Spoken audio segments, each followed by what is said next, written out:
Hello everyone. आज हम लोग डिस्कस करेंगे 2017 में आए हुए कोर 3 के क्वेश्चन पेपर को।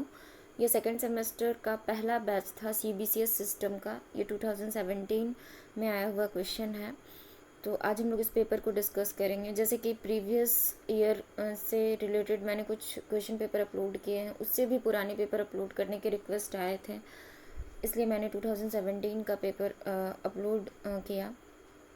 लेकिन अभी 6th सेम का एग्ज़ाम है, इसलिए मैं कोशिश करूँगी कि उन लोगों का पेपर ज़्यादा अपलोड करने का। आप लोगों के पेपर में थोड़ा अपलोडिंग स्लो होगा, इसलिए अभी थोड़ा इस पे ध्यान रखिएगा। तो शुरू करते हैं आज के क्वेश्चन पेपर को। पहला क्वेश्चन है 1 मार्क्स वाला। Name the dynasty that ruled in Magadh in 6th century BC, यानी 6ठी शताब्दी ईस्वी में डायनेस्टी का नाम लिखना है, एक वंश का नाम लिखना है जिसने मगध पर रूल किया। तो हर्यक वंश। Next, who discovered the treatise अर्थशास्त्र एंड व्हेन। अर्थशास्त्र का जो मूल प्रतिरूप था उसे किसने खोजा और कब खोजा? तो इसे खोजा गया है 1905 ईस्वी में, और इसे रुद्रपटना समशास्त्री ने खोजा था। C number question, who was known as Lichchhavi दौहित्र। लिच्छवी दौहित्र के नाम से किसे जाना जाता है? तो समुद्रगुप्त। लिच्छवी राजकुमारी उनकी माता थी, इसीलिए उनका नाम लिच्छवी दौहित्र पड़ा था। Next, D number question, which inscription did depict the victorious campaigns of Samudragupta. Samudragupta के जो विजय अभियान है वो किस अभिलेख में हमें मिलते हैं, किस इंस्क्रिप्शन में मिलते हैं? तो प्रयाग प्रशस्ति जो है, इलाहाबाद प्रशस्ति अभिलेख या प्रयाग प्रशस्ति अभिलेख, वही इसका आंसर होगा। Next, who was Gondophernes. Gondophernes कौन है? तो मौर्योत्तर काल में जो कुछ विदेशी आक्रमण हुए थे उनमें एक पहलव शासक या पहलवों का भी आक्रमण हुआ था, उनमें सबसे प्रमुख पहलव शासक गोंडोफर्निस थे। Next, where was the capital of Kushan empire situated at the time of Kanishka. Kanishka के समय कुषाणों की राजधानी के बारे में पूछा गया है। तो कनिष्क की राजधानी पुरुषपुर थी, पेशावर, और उसकी दूसरी राजधानी थी Mathura. G number question, what was the popular emblem of the Guptas. Guptas का जो पॉपुलर एम्बलम यानी उनका राजकीय चिन्ह क्या था? तो गरुड़ उनका राजकीय चिन्ह था।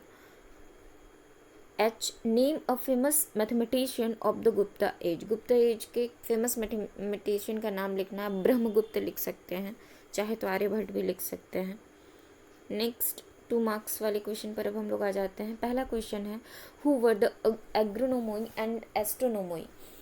एग्रोनोमोई और एस्ट्रोनोमोई कौन थे? तो मेगस्थनीज ने यहाँ के 2 अधिकारियों के बारे में वर्णन किया और उन्हें नाम दिया, उन्हें एग्रोनोमोई और एस्ट्रोनोमोई। एग्रोनोमोई जो थे वो जिला के प्रधान होते थे। इनका बहुत सारे कामों से इंगेजमेंट था। कॉन्स्टिट्यूशन ऑफ रोडों की मरम्मत करवाना, उनको बनवाना, जो कर होता था, रेवेन्यू जो होता था उसे कलेक्ट करना, इरिगेशन की देखभाल करना, सिंचाई व्यवस्था की देखभाल करना, तो ये इनके कार्य होते थे। और जो एस्ट्रोनोमोई थे वो थे नगर के प्रमुख, नगर से जुड़े हुए वो सारे काम करते थे। B number question, how did Megasthenes classify Indian society. Indian society को मेगास्थनीज ने किस प्रकार विभाजित किया था, श्रेणी विभाजन किस तरह से किया था? तो उसने भारतीय समाज को 7 भागों में विभक्त किया था उनके काम के आधार पर। Next, what is the silk route. Silk route क्या है? यानी रेशम मार्ग। तो देखिए, रेशम मार्ग जो है ये एक प्राचीन मध्यकालीन भारत में एक महत्वपूर्ण व्यापारिक मार्ग था, और ये जो मार्ग है ये एशिया, यूरोप और अफ्रीका को जोड़ता था। लेकिन उत्तरी रेशम मार्ग की जो एक शाखा है ये ज़्यादा इम्पॉर्टेंट है। ये चीन से होते हुए, एक्चुअली चीन में था, चीन से होते हुए ये एशिया से होते हुए मध्य एशिया और यूरोप तक वो जाता था, और इसकी एक शाखा भारत में भी आती थी, और यहाँ से व्यापार होता था जिसका, वो चीन के थ्रू, वो सिल्क का। और ये बहुत ही कठिन मार्ग था, लेकिन यहाँ पे जो व्यापार था वो बहुत ही प्रॉस्पर था, बहुत ही संपन्न था, जिससे शासकों को बहुत फ़ायदा होता था। तो सिल्क रूट पर भारत के शासक का भी एक समय आधिपत्य स्थापित हुआ था, वो कनिष्क के काल में हुआ था।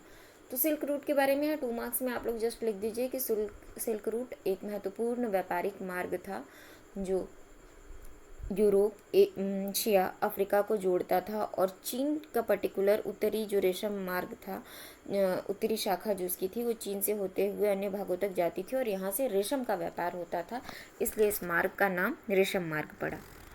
Next, what do you mean by arahatta ghattika? अरहट्ट घट्टिका क्या है? तो पूर्व मध्य काल में, इवन गुप्त काल में भी इसके कुछ साक्ष्य देखने को मिलते हैं। जो पर्शियन व्हील को कहा गया है, पानी, ज़मीन से पानी को खींचने के लिए जिस व्हील का प्रयोग किया जाता था उसे ही कहा गया है। Next, who were called rajjukas and Mahamatras?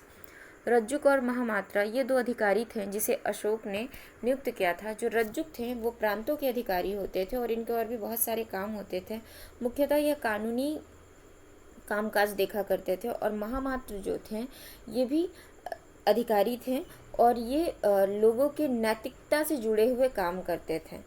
आगे चलकर महामात्र से ही जोड़ दिया गया था धम्म महामात्र, लेकिन चूंकि यहाँ पे धम्म महामात्र नहीं पूछा है, महामात्र पूछा है, तो नैतिक जीवन, लोगों के नैतिक जीवन को देखना, उस पर नज़र रखना, उसे जुड़े हुए प्रचार प्रसार करना, नैतिकता से जुड़े हुए प्रचार प्रसार करना, ये सारी चीज़ महामात्र किया करते थे, जो कि अशोक द्वारा नियुक्त किए गए थे।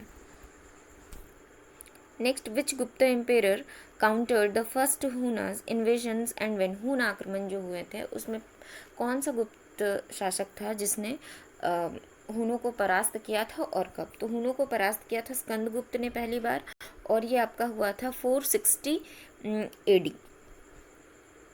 Next, what is the meaning of ग्रहण मोक्षानुग्रह पॉलिसी?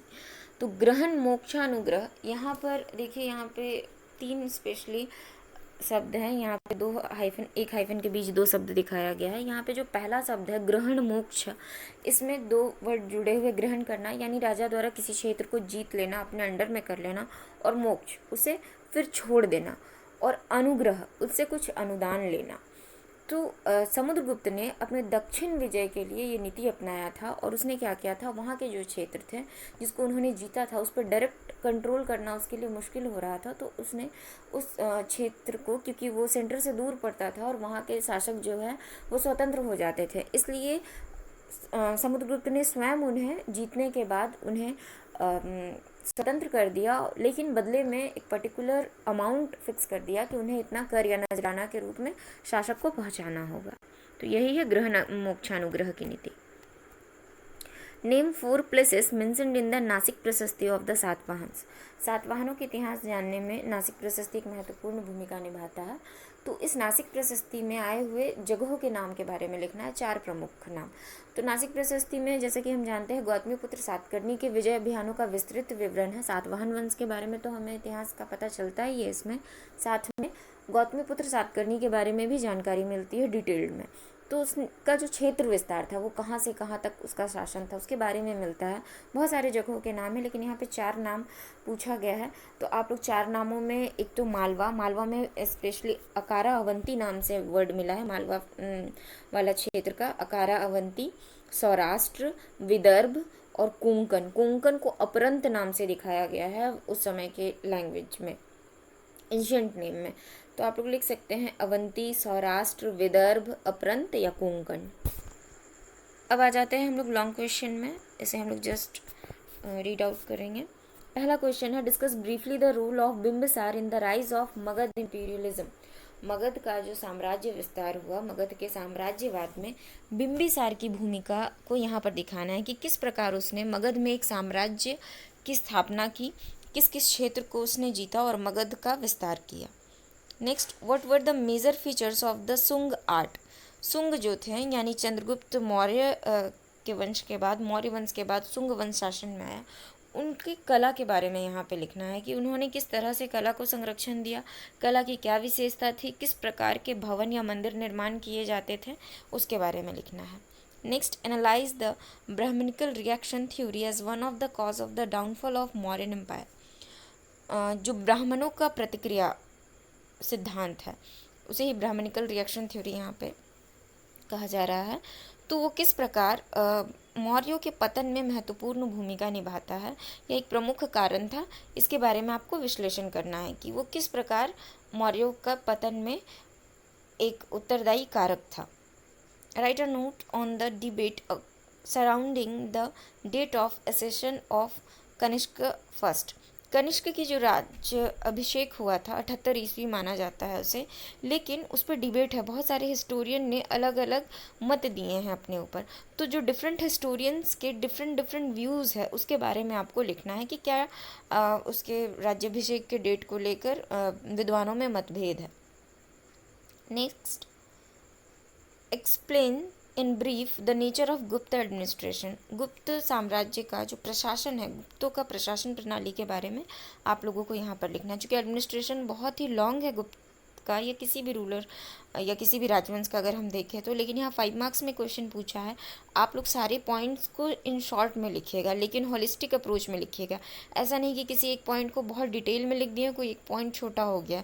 जितने भी पॉइंट्स आते हैं एडमिनिस्ट्रेशन के, सबको थोड़ा थोड़ा करके शॉर्ट में लिखिएगा। और अगर 10 मार्क्स में आता है तो फिर डिटेल में लिखिए सारे पॉइंट्स को।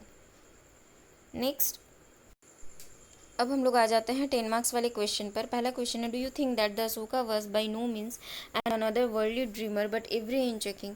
क्या आपको ऐसा लगता है, या क्या आपका मत क्या है कि अशोक केवल एक स्वप्न देखने वाला शासक नहीं था, बल्कि वो एक वास्तविक शासक था। इस पर आपको अपने मत को लिखना है कि अगर था तो क्यों, और अगर नहीं था तो क्यों। Next, analyse the achievement of Samudragupta as a conqueror. Samudragupta को एक विजेता के रूप में आप लोगों को यहाँ पर उसका मूल्यांकन करना है। तो उसने कौन कौन से क्षेत्र में विजय किए, क्या क्या उसके विजय अभियान रहे, स्पेशली जो उत्तर भारत का उसका विजय अभियान है, दक्षिण भारत का है, मध्य देश का विजय अभियान है। तो ये सारा डिटेल में यहाँ लिखना है, और ये 10 मार्क्स का क्वेश्चन है। पूरा डिटेल में उसने जिन जिन क्षेत्रों को जीता है उसके बारे में लिखना है। Next, make an assessment of literature, science and technology in the गुप्त पीरियड। गुप्त काल में वहाँ के साहित्य, विज्ञान और वहाँ की जो टेक्नोलॉजी है उसके बारे में, तकनीक के बारे में आपको एक शॉर्ट डिस्क्रिप्शन यहाँ पे देना है 10 मार्क्स के अकॉर्डिंग। तो अभी के लिए इतना ही, फिर मिलते हैं हम लोग नेक्स्ट वीडियो लेक्चर में। All the best.